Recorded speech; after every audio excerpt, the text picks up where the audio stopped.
Chapter 5 Negative Existence. The esotericist, when endeavoring to formulate his philosophy for communication to others, is confronted by the fact that his knowledge of the higher forms of existence is obtained by a process other than thought, and this process only commences when thought is left behind.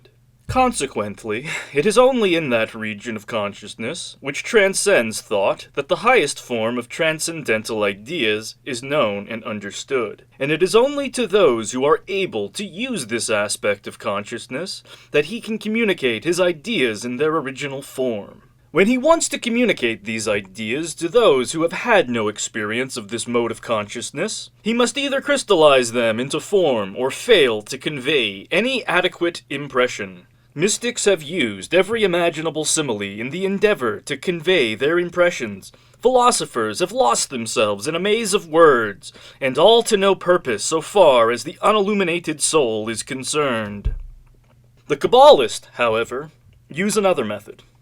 They do not try to explain to the mind that which the mind is not equipped to deal with. They give it a series of symbols to meditate upon, and these enable it to build the stairway of realization, step by step, and to climb where it cannot fly.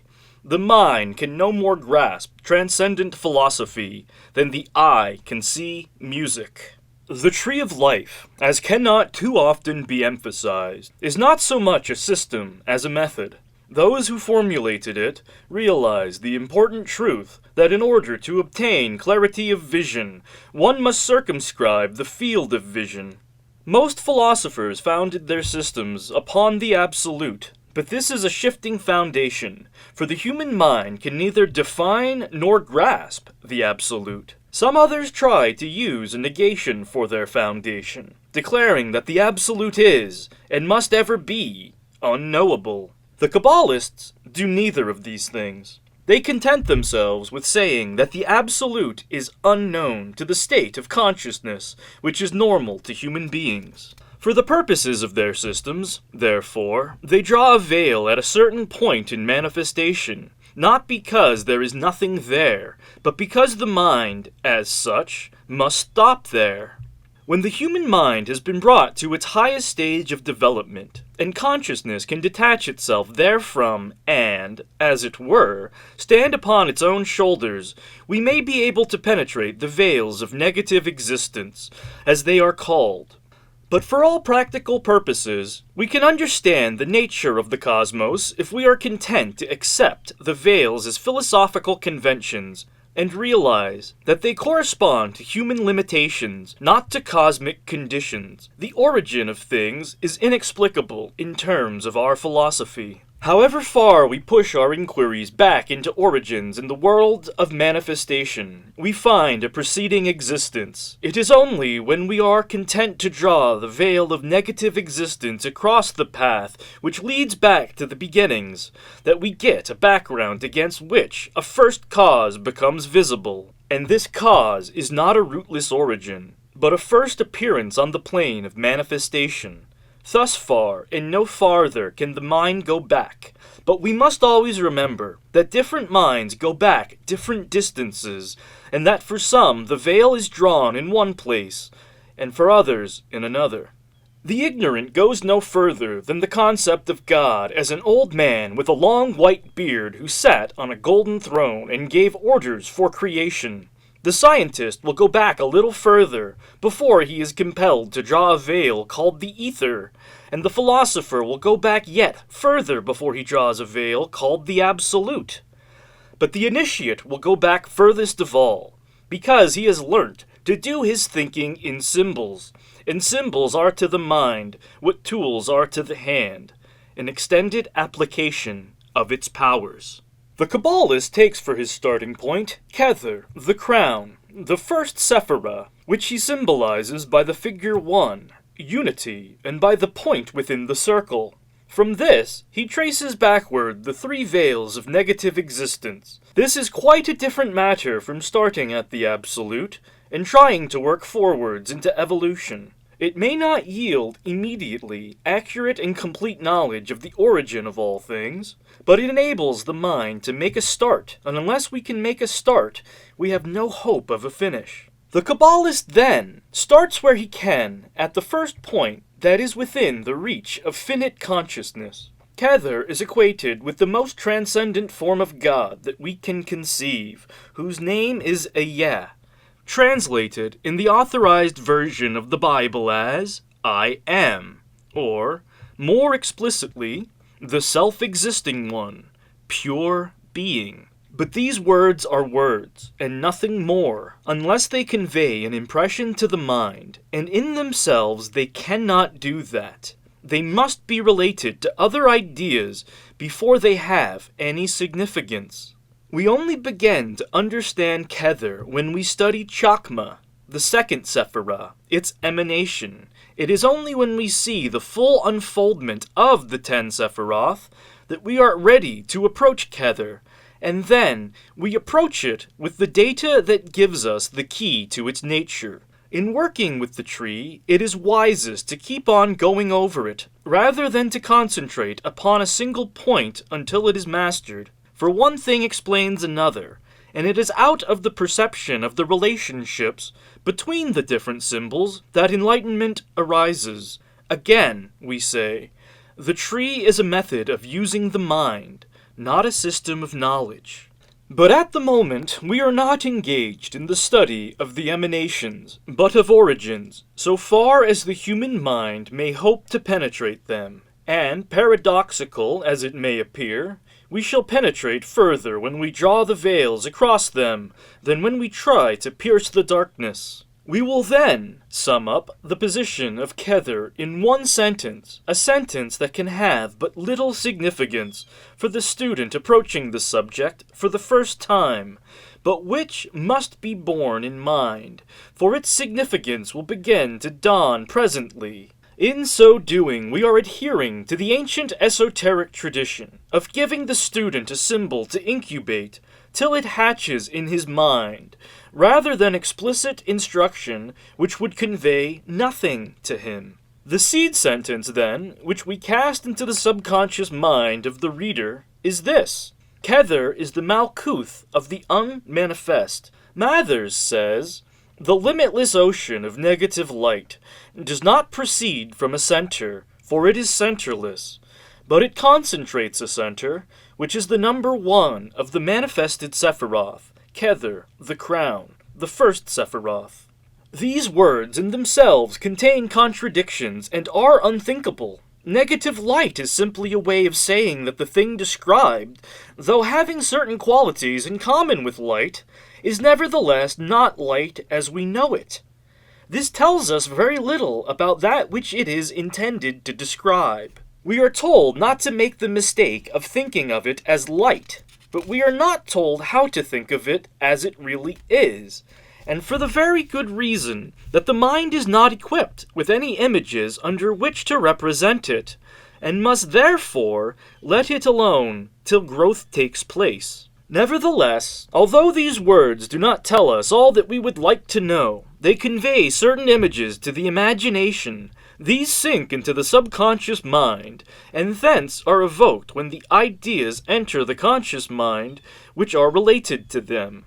Thus, knowledge grows from more to more when the Kabbalistic method is given its practical application as the Yoga of the West. The Kabbalists recognize 4 planes of manifestation and 3 planes of unmanifestation, or negative existence. The first of these is called Ayin, negativity. The second, Ein Sof, the limitless. The third, or Ein Sof, the limitless light. It is out of this last that Kether is concentrated. These 3 terms are called the 3 veils of negative existence, depending back from Kether. In other words, they are the algebraic symbols that enable us to think of that which transcends thought, and which at the same time hide that which they represent. They are the masks of transcendent realities. If we think of the states of negative existence in terms of anything that we know, we shall err. For whatever else they may be, they cannot be that, being unmanifest. The expression veils, therefore, teaches us to use these ideas as counters of no value in themselves, but useful to us in our calculations. This is the true use of all symbols. They veil that which they represent until we can reduce them to terms we can comprehend. Nevertheless, they enable us to use in our calculations ideas which would otherwise be unthinkable. And as the essence of the tree lies in the fact that it causes its symbols to elucidate one another by means of their relative positions, these veils serve as the scaffolding of thought, enabling us to take our bearings in regions as yet uncharted. Such veils, or non-concrete symbols, are, however, of no value to us unless one side of the veil abuts upon known country. The veils, in fact, while they conceal that which they represent, enable us to see clearly that to which they form a background. This is their function, and the only reason they are referred to. It is only by reason of our infirmities that we need to have these unresolvable symbols presented to us, and the mind disciplined in esoteric philosophy soon learns to work within these limitations and accept as a painted veil the symbol of that which lies beyond its ken. This way lies the unfoldment of wisdom, for the mind grows with what it feeds upon, and one of these days, when we have climbed together, we may hope to stretch out our hands and rend the veil and look through into limitless light. The esotericist does not limit himself by declaring the unknown to be the unknowable, for he is above all things an evolutionist, and knows that which we cannot compass today we may achieve in the tomorrow of cosmic time. He knows, too, that evolutionary time is an individual matter upon the inner planes, and is measured, not regulated, by the revolution of the earth upon its axis. These three veils, Ayin, negativity, Ein Sof, the limitless, and Or Ein Sof, the limitless light, though we cannot hope to understand them, nevertheless suggest to our mind certain ideas. Negativity implies being or existence of a nature which we cannot comprehend. We cannot conceive of a thing which is and yet is not. Therefore, we must conceive of a form of being of which we have never had any conscious experience. A form of being which, according to our concepts of existence, does not exist, and yet, if one may express it so, exists according to its own idea of existence.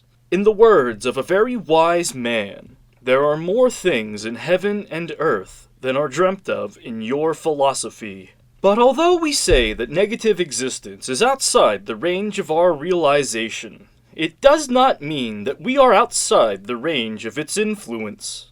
If this were so, we could dismiss it as non-existent so far as we are concerned, and our interest in it would be at an end. On the contrary, although we have no direct access to its being, all that we know as existing has its roots in this negative existence, so that, although we cannot know it directly, we have experience of it at one remove. That is to say, although we cannot know its nature, we know its effects.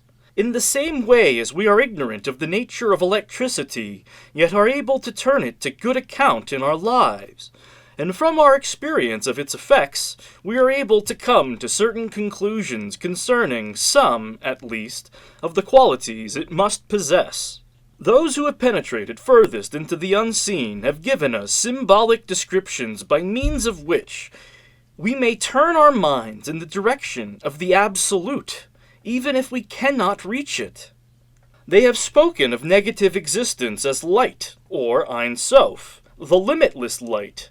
They have spoken of the first manifest as sound. In the beginning was the Word. I remember once hearing a man, who was an adept if ever there was one, say, "If you want to know what God is, I can tell you in one word. God is pressure."